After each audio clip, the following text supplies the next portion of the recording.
So we're going to cover email marketing strategies for this year. And like Brad said, this is definitely one area for marketers that I think we've been tackling for years and years and years, but still it seems that, email is kind of at the forefront of most of our strategies. And so, really, really excited to introduce Brittany Kleinfelter and Janine Brandt. Brittany is a partner at Chameleon Collective Agency, and Janine is responsible for the email marketing operations at SeaWorld Parks and Entertainment. And so today they will be covering two big topics. The first, how to have an impactful user experience as part of email marketing, and that really starts in the inbox, and Janine will cover that.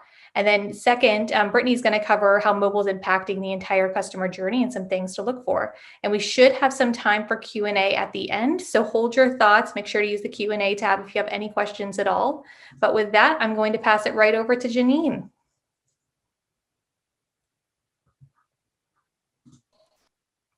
Thanks for unmuting me. Thank you, Megan. And hi, everyone. Really appreciate the time today and being here. And I'm excited to go through how impactful user experience truly start within the email channel and in the inbox, and how you can maximize those through this year and beyond with some creative and innovative strategies. So first thing is I'm proud to lead our email marketing team at SeaWorld Parks and Entertainment. We are a leading theme park and entertainment company that blends imagination and nature and allows guests to celebrate, connect, and care for the world around us. And so you can see our brands below. We have a variety of water parks, including Aquatica, Adventure Island, and Water Country USA. We have our flagship named SeaWorld Parks in California, San Antonio, and in Orlando, Florida. And we have Busch Gardens, which is in Tampa and Williamsburg, and are known for their coasters and their other incredible experiences. And then Discovery Cove, which is our luxury brand, where you can meet and swim with dolphins and have an all-inclusive, exciting day. But to get started, when we're looking at email and when we're looking at overall marketing approaches, it's big in our industry, especially in tourism, to think beyond the silo. How do we maximize that customer experience to beyond the inbox? So who are our ideal consumers? What are their preferences? How many points of contact do they like? What are the frequencies of contact that they like? Where do they like being contacted? We utilize email as an initial driver of awareness and engagement, but then how do we build that into a holistic digital approach? And that's a few pieces of what I'm going to go over today. So why innovate in the inbox? The numbers they speak for themselves. And email is such a great channel in terms of your overall ROI that it's worth the investment. 61% of all customers in recent surveying found that they want brands to actually provide them with information via email. 59% of those consumers also claim that their marketing emails and promotional emails influence purchasing decisions and actually drive them to a conversion. And 49% of users say that they want to receive promotional emails from their favorite brands on a weekly basis. So how do we make these weekly touch points as impactful as possible? There's a variety of different ways. So we have that through omni-channel cross-functionality. How do we work in an omni-channel approach to impact the inbox and beyond? Understanding their behavior, and that comes from CRM and from various ways of determining how the user is interacting with the brand, through personalization, and then ultimately building better emails and building better email programs. So to kick that off is omni-channel cross-functionality. So a lot of times we hear about funnels and channels, and what does this mean? So at its core, omni-channel is a multi-channel sales approach that provides the customer with an overall integrated customer experience, which you can see from this graphic, where you hit them at varying touch points in an omni-channel approach and determine where they want to receive their information and what type of information they want to receive. So the customer can be shopping on their desktop, their mobile device, even at like, for instance, one of our parks, and we want to be able to give them a seamless experience. Omni-channel experiences are not just multiple channel experiences. It's seamless. They're all interconnected. Everything plays off of one another. So to give an example, the next slide is the experience from the inbox to the digital app experience for Walt Disney. This is a phenomenal example of an omni-channel experience where you receive your reservation reminder prior to going to the park. You then are able to get information on the app of everything that you're going to be experiencing that day, from your dining reservations to when they had fast passes to fast passes. And so this is something that's looked at as an industry benchmark standard for travel, of a fantastic experience that you're able to see from a multitude of touch points. So not only do you see it in your pre-arrival email and your post-visitation emails, you get it through the app. You're able to go on web and see similar experiences. All of these connected together give a phenomenal omni-channel approach to marketing, and that all starts from the initial touch point that comes to your inbox. Then the next piece is understanding consumer behavior, and this can be done through a variety of different ways. So through dynamic content, through engagement segmentation, and content based on the user's behavior. And so dynamic content, everybody uses it, varying in ads or in email, in multiple different types of channels.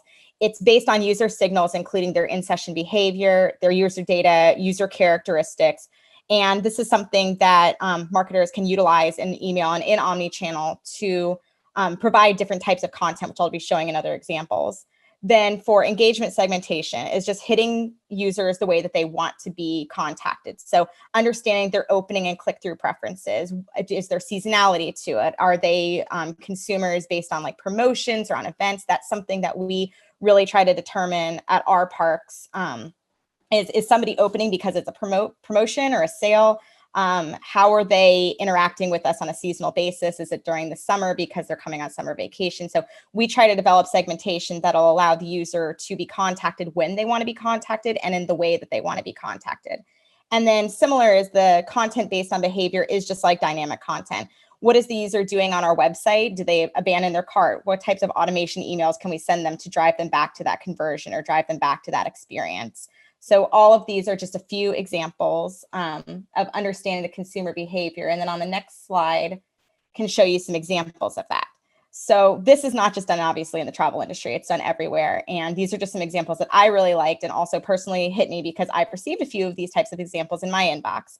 So an example with the factory store, giving the type of dynamic content of a purchase coupon for 10% off your purchase. You could change something like that to be able to see which type of offer is going to drive the user to go over to your website and convert.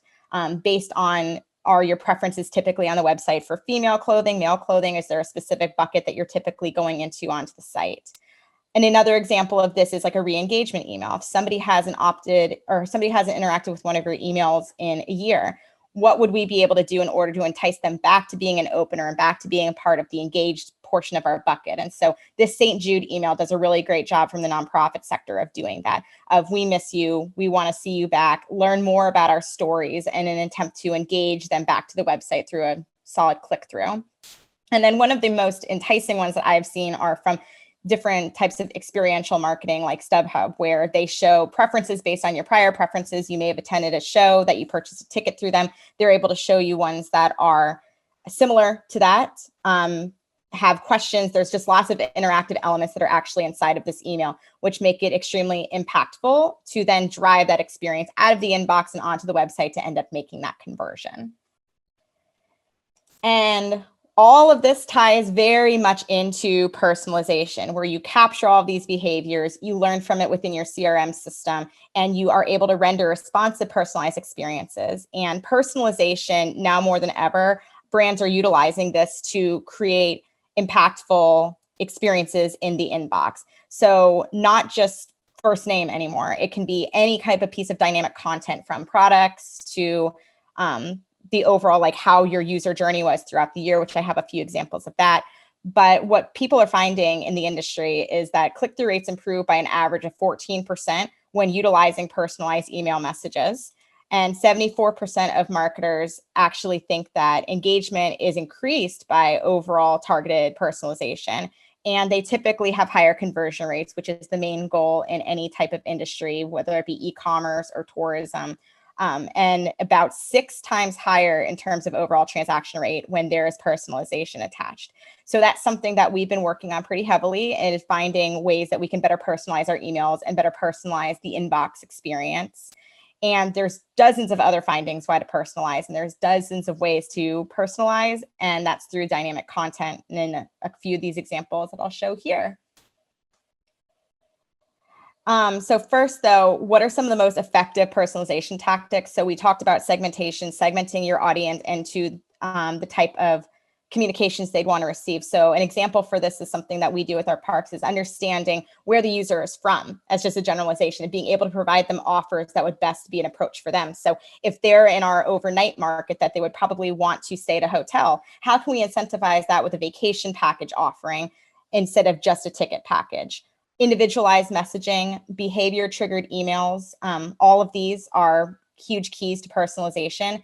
In terms of the behavior triggering, you can do things like browse abandonment or cart abandonment, and making that as personalized as possible as well is a key tactic in order to increase your conversion.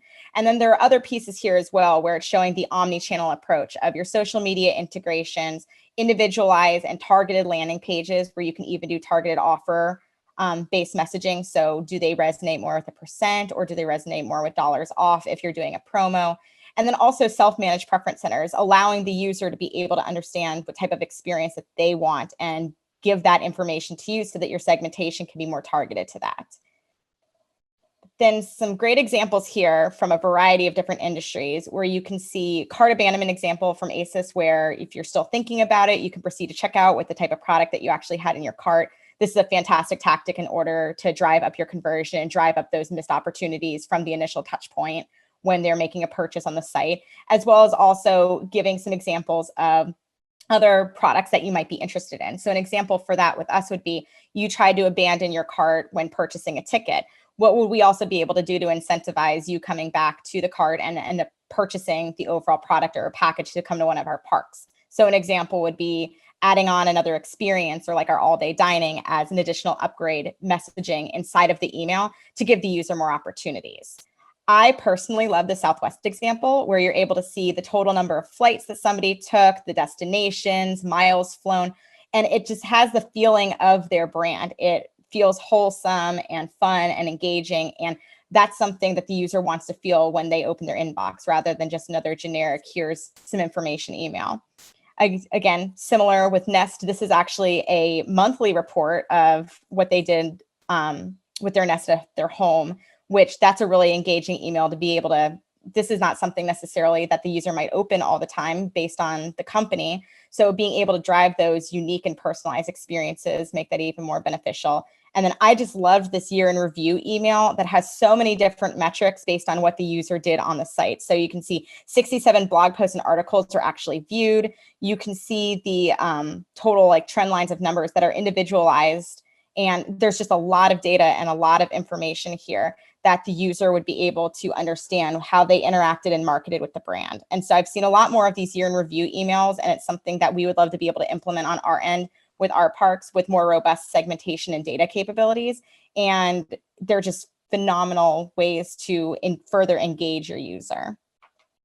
And then the last one is just building a better email. So one of the things that we were able to do at SeaWorld is really take a look at our email program, see what was working, what didn't, who are our users, what do they engage with, and build emails and build templates that were incentivizing to click through, to go to the website, to see all of our other experiences, and also really utilize extensive dynamic content pieces. So an example of that would be, this first one is a new pass member newsletter that we have for SeaWorld Florida, where you can clearly see that they're a pass member. You can see exclusive offers and things that are being offered to these pass members. And then we also have dynamic content capabilities at the bottom, where depending on your pass type, we can switch those different content modules and be able to give you the different options based on the pass. Next one is like an event announcement for the Sesame Street Bay of Play, which is at SeaWorld, California. It's engaging, it's fun. We know that the targeted user who's going to open this email likely has children. And so we want to be able to also have an email that if you were to show the child, being that the audience is for them and the parent, that they would look at it and be able to see, you know, familiar characters and familiar faces, and then be able to help drive that action to click over to the website, learn more about the event, and then end up attending the event. Then this next one was from Aquatica, which is one of our water parks, and the Orlando one specifically, where this pink block is dynamic content that can be for past members, for local visitors, for domestic visitors, or even for international. We can we can tailor that based on what type of audience we're looking at. And then it's very much keeping to brands. So we made sure that all of our emails looked as similar as possible to web experience so that it's a seamless journey in the omni-channel from going from the inbox to the website.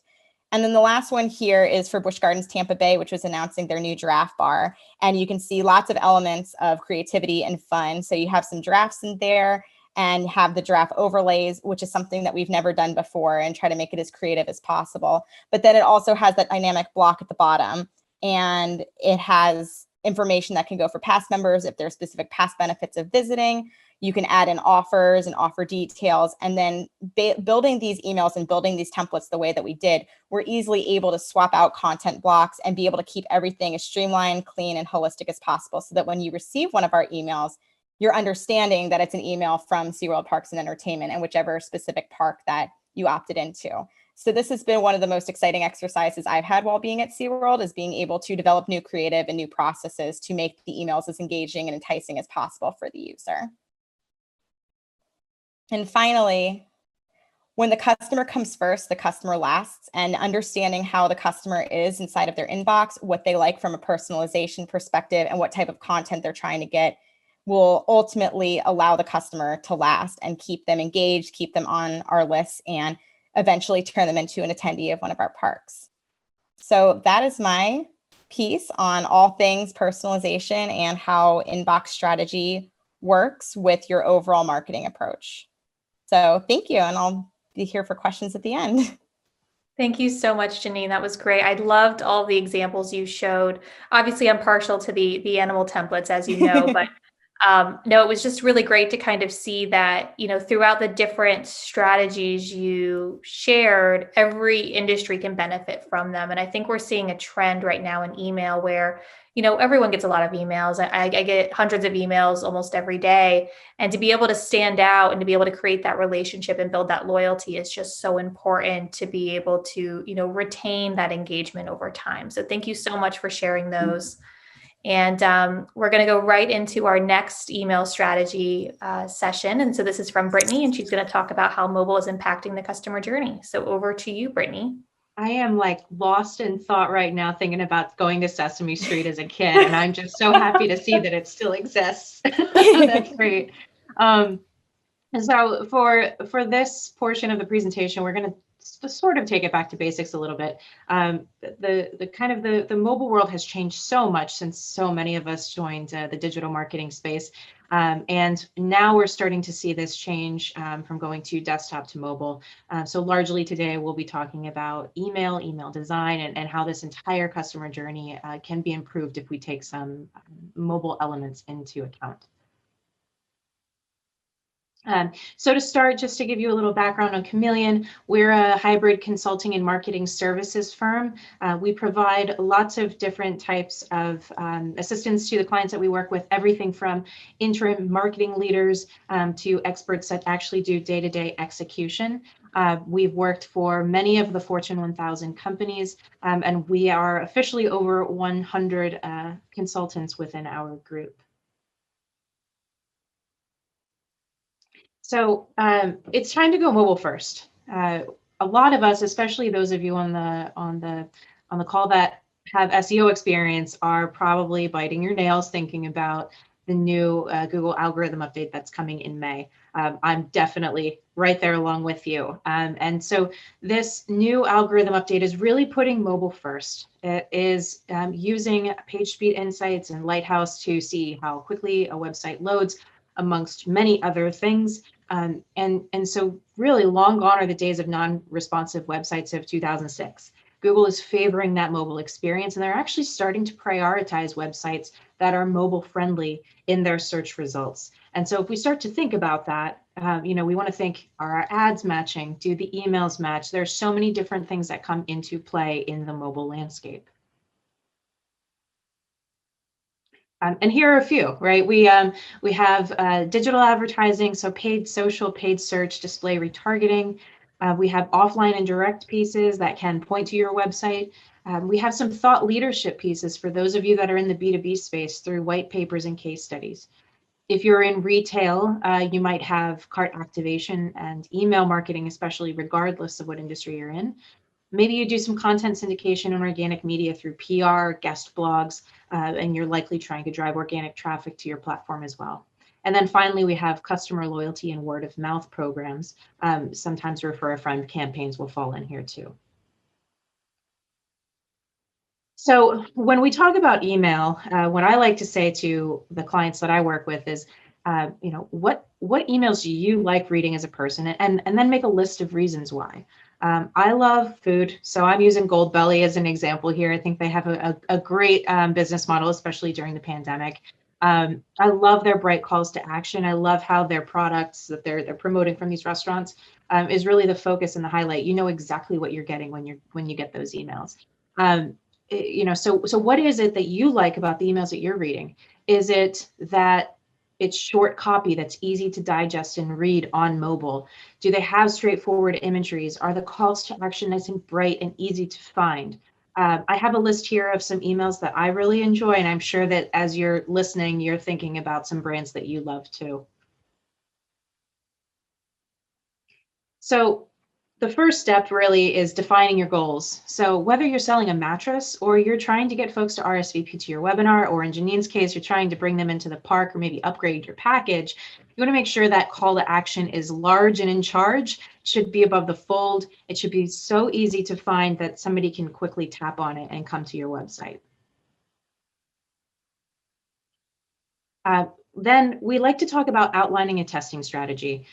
So here I like to always say challenge your assumptions. We all have them. We all come with a personal bias as we enter new roles, or maybe we've been in our roles for a really long time and we think we know our audience. But because technology is changing every single day, it's important that we revisit those assumptions. So even if you tested something a year ago, you might want to actually give it a consideration in terms of testing it again. It also can change from organization to organization, even if you're in the same industry. So you might have found success testing certain send times, for example, but maybe this is different in your new role. Every single audience is going to be different. Every audience segment will respond to different content, different colors, different lengths of tests. So just make sure you're always taking that into account and adjust accordingly. This is not a broken image on the screen. We want to make sure that we're testing for compliance. A lot of websites are getting hit with ADA fines, and we want to make sure that our emails are compliant too. So on one hand, this screenshot is great because it does have some alt text here, but this is actually a screenshot from an email that I received where the images were broken, and the alt text said display images to show real-time content. So it doesn't really tell you what's in that image. So we want to make sure that we're setting language tags, making sure that images have alt text that makes sense, and also avoid using major promotions within an image. I see this a lot in the retail space where you have your call to action is embedded within an image, and that's often done for some very specific design and brand reasons. And it's not to say that images can't include text, but you definitely should include alt text, and you should always be supplementing your images with plain text copy that's stylized to your style sheet. So just make sure that you're thinking about your entire audience and that all of your messaging across the entire web is accessible.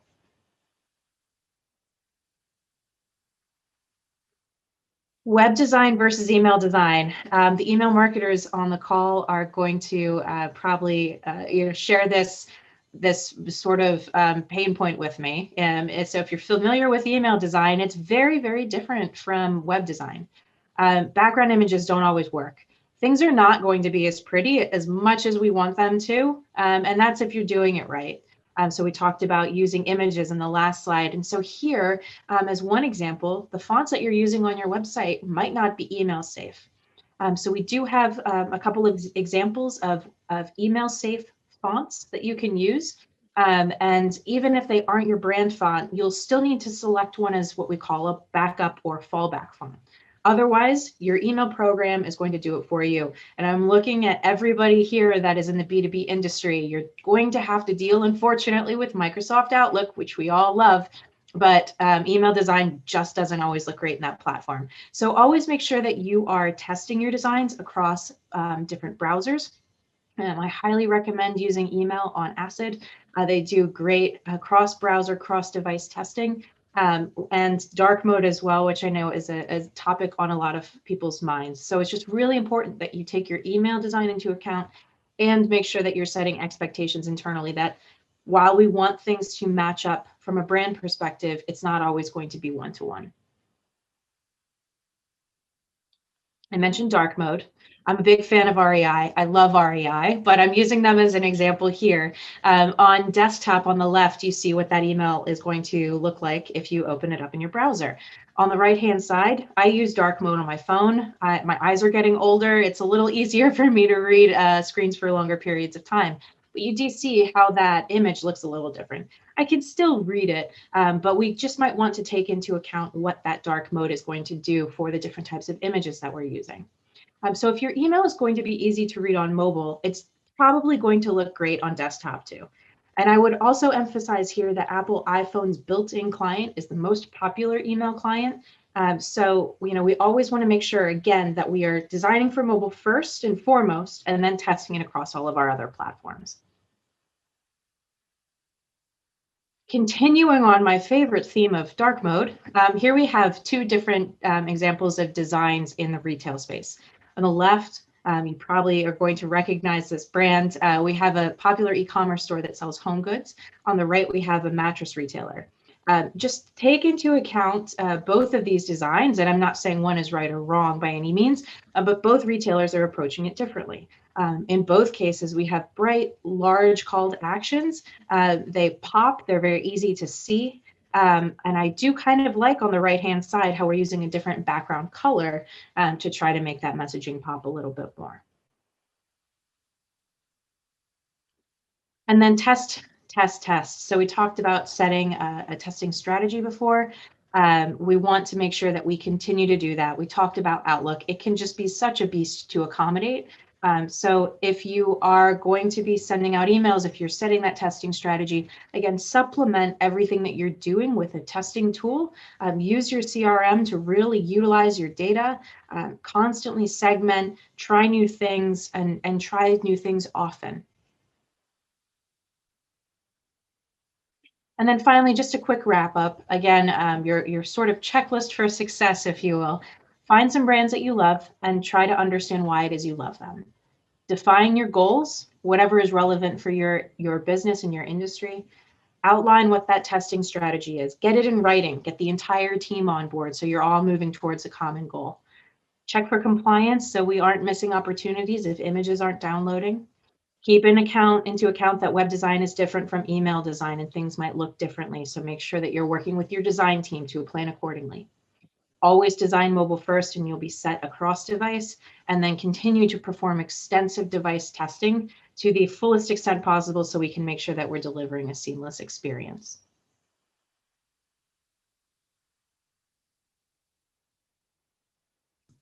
Thank you so much, Brittany. I too love dark mode, especially at night. I find that that is how I fall asleep nowadays. Is my phone's in dark mode. I'm reading, put the phone by the bed, and then I'm asleep. So I love that.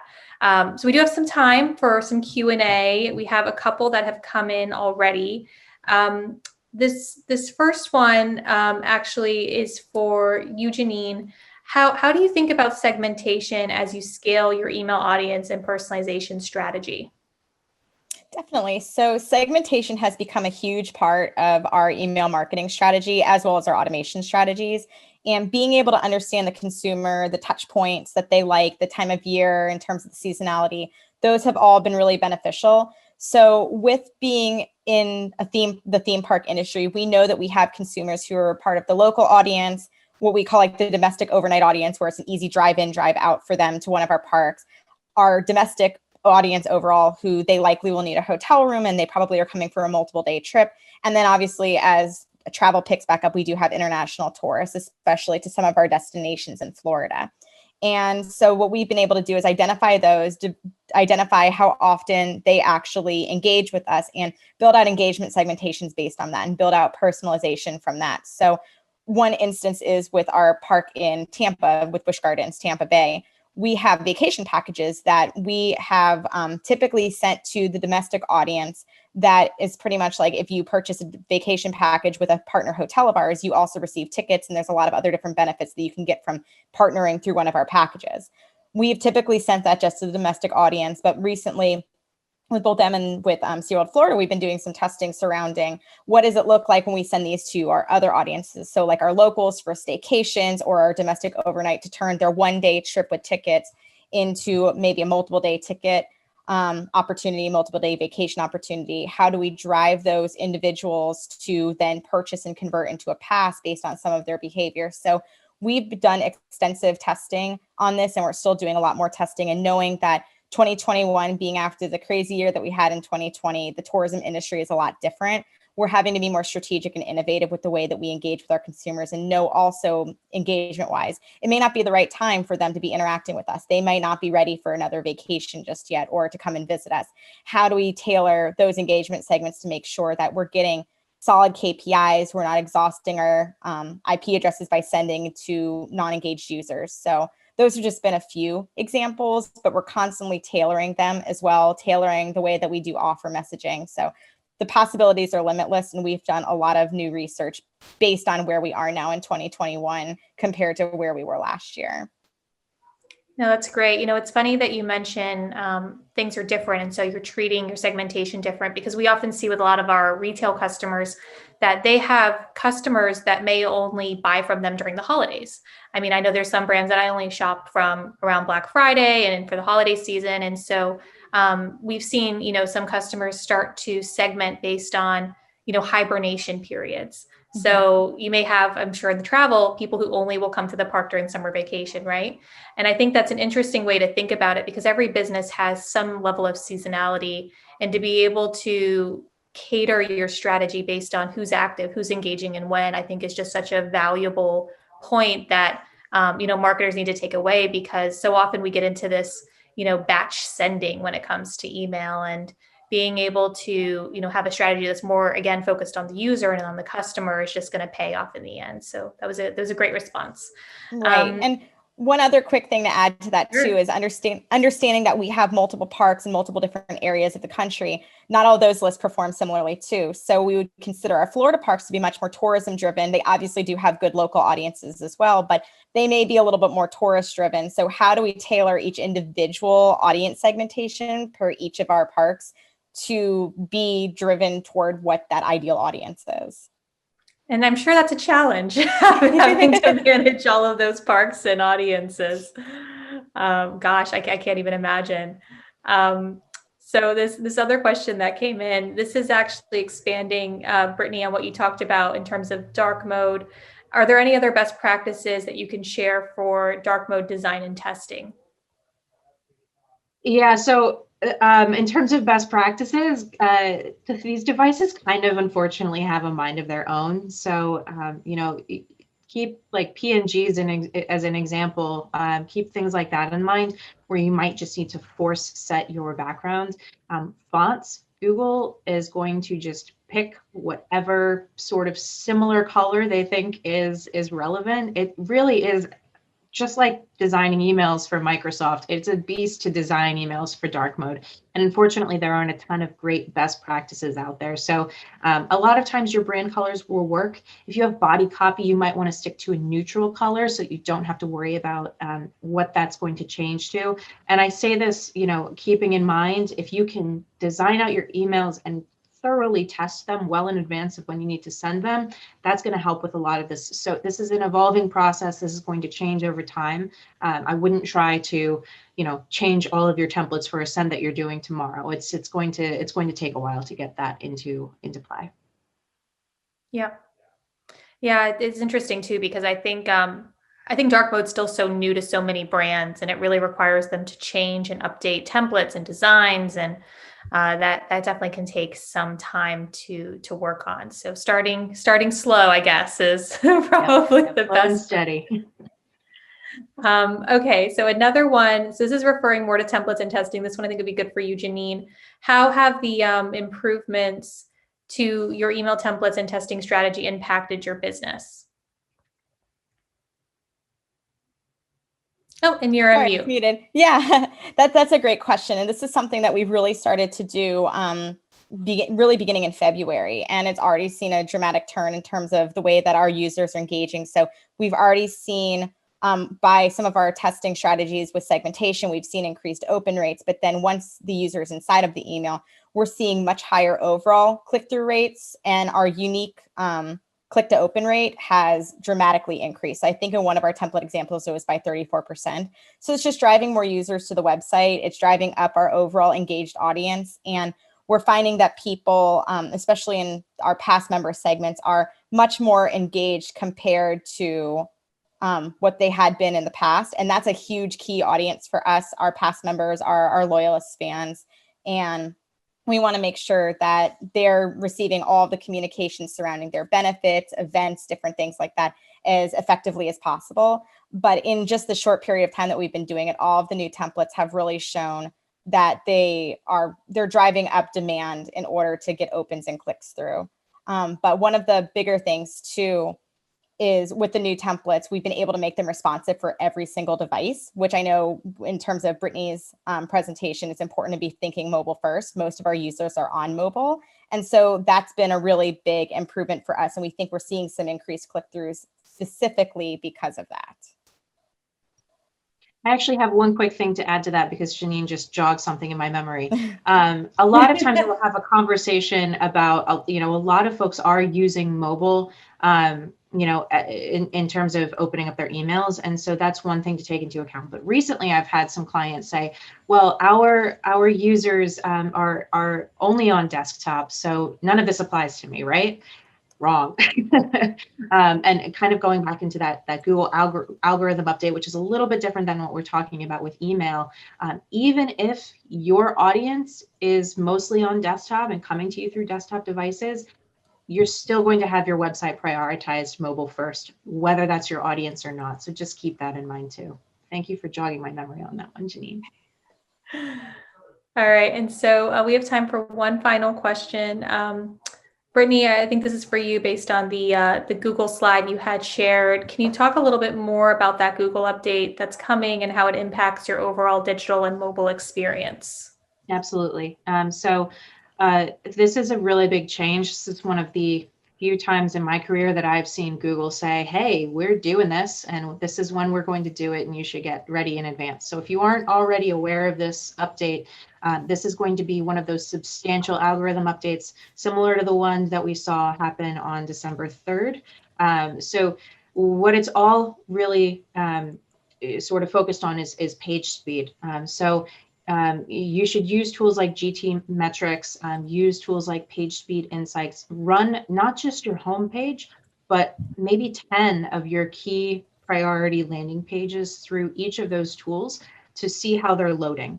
GTmetrix is a great tool that's going to give you exactly which files are sort of slowing down your load times. Some of this is going to be really large images on your site. So if you have a ton of different authors on your site that can contribute content, you'll want to make sure that they're uploading images that have been compressed and optimized for web. You might want to take a look at your JavaScript and your style sheets and make sure that they're minified and compressed as much as possible. And that's going to help speed up your site as well. Depending on who you're hosting with, if you're using a WordPress or a Shopify, all of these sites have different plugins that you can use to install and do this automatically. So it's less of a lift on your developer's part, but definitely keep your developer in the loop too. Once you run those reports, you're not going to have an A. Nobody ever has an A. It's not a thing. But aim for a B if you can. Aim for an 75 to 80 score on your Google PageSpeed Insights. Aim for a B on GTmetrix. And there, I would say with most of my confidence that you will be okay for that algorithm update in May. Thank you, Brittany. And thank you, Janine, as well. So that is all the time we have. Really appreciate both of your participation today and sharing some of those insights and strategies with us. I know that the audience can take a lot away from that. So thank you again for being here and thank you for the great content.